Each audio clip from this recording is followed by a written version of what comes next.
Hello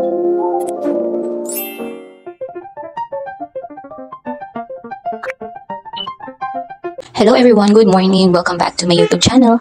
So for today's video, it's going to be a video tutorial. Yan, yung ituturo ko sa inyo is kung paano nga ba bumili or mag-order ng something or ng items sa TikTok. Ayan, unang-una sa lahat, syempre kailangan mo ng cellphone. Ayun yung pinakauna. Pangalawa, you should have Wi-Fi or personal data. Kailangan mo ng load, kailangan mo ng Wi-Fi.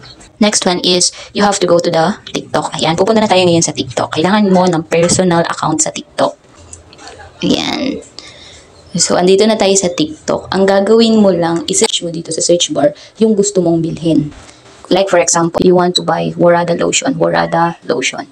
Ayan. So, may mga videos or may mga content creator na nag-affiliate sa Warada lotion. So, ang gagawin mo lang is, pupunta ka sa isang video na kung saan merong yellow basket. Like for example, dito tayo kay CEO.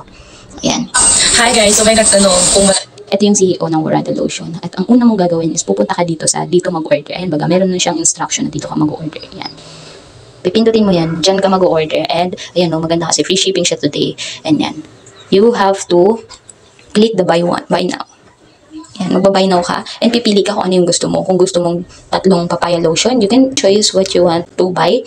May freedom ka na mag-choice ng sarili mong gusto. Kasi ikaw yan, ikaw yung order, ikaw ang maglalabas ng pera. Ayan. So, ayun yung sinasabi ko sa video ko na papaya plus milk plus strawberry kasi ayan yung pinili ko. Ayan. So, kunwari, ito ulit ang bibilhin ko. Ayan. Buy now. Ayan. Dito naman lalabas lahat ng, ng details mo. Dito sa part na to. Ayan. Dito sa part na to, dito mo i-fill out lahat ng mga kailangang i-fill out para sa address mo kung saan i-deliver or kung saan mo dapat ma-receive yung items na in-order mo. Ayan. So, ilalagay mo lang yung name mo, yung contact number, yung address, or kahit para mas specific na mapupuntahan ka talaga ng rider is bigay mo yung pinaka-place mo kung saan mahanap talaga agad yung place mo or yung re-receivean talaga ng item. So ako nilagay ko Calzada Uwas, along the road, Mamaod City, Purok 5. Tapos yung pinaka-address ko, Calzada Uwas at Bay. Kung gusto ko i-edit ito, pipindutin ko lang yung edit. Ayan. So ayan yung mga detalye ng address ko na gusto kong palitan. So ayan lang. You have to save it. Ayan. So, dito naman sa add address, kung if in case na pupunta ka sa ibang lugar na dun ka muna mag-i-stay for a while, so add mo dyan yung address na pupuntahan mo or i-stayan mo for a while para kung gusto mong mag-order, at least pipindutin mo na lang. Diba? So, ayan, nakapag-check out ka na. Dito naman sa payment method, pipili ka dyan kung GCash, kung debit or credit card, or kung cash on delivery. Maganda dito kasi meron siyang cash on delivery. And ayan, cash on delivery. Tapos, i-place order mo na. Ngayon, hindi mo na ako mag-order kasi wala pa akong pera. So, hindi ko siya i-place order. Pero ganyan lang ang pinaka-way talaga kung paano mag-order. Kasi maraming tao or maraming mga TikTok user ang hindi pa nila alam kung paano nga ba mag-order sa TikTok.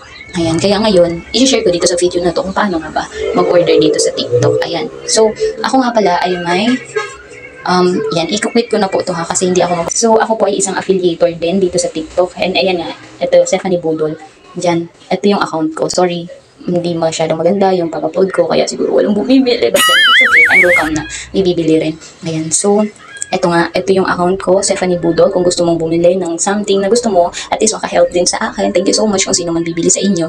Ayan, meron ako ditong affiliate or video about Warada Lotion. Ito. Kung gusto, sabi ko is, ayan, click nyo lang tong yellow basket. Dito na lang kayo umorder, please, para makatulong naman sa akin. Ayan, maraming things. Ayan lang naman, dyan lang naman kung paano mag-ed or kung paano mag-order sa TikTok. Ayan, so off ko na yung TikTok. Ayan, ganun lang naman po mag-order sa TikTok. Marami kasi mga TikTok user na gustong mag-order pero hindi sila nakakapag-order kasi hindi nila alam kung paano. And parang naguguluhan sila sa process ng pag-order. Pero ayun, tinuro ko sa inyo na sobrang dali lang naman kung paano mag-order or mag-place ng order sa TikTok. Ayan. So, ayun lang for today's video. Thank you so much for watching. I hope na naturuan ko kayo ng maayos kahit na magulo-gulo yung pagturo ko. But then, thank you so much kung sino man sa inyo ang order sa akin, kung sino man ang mag-visit ng showcase ko. Ayan. So, maraming salamat. Thank you everyone for watching. Good morning. Bye-bye.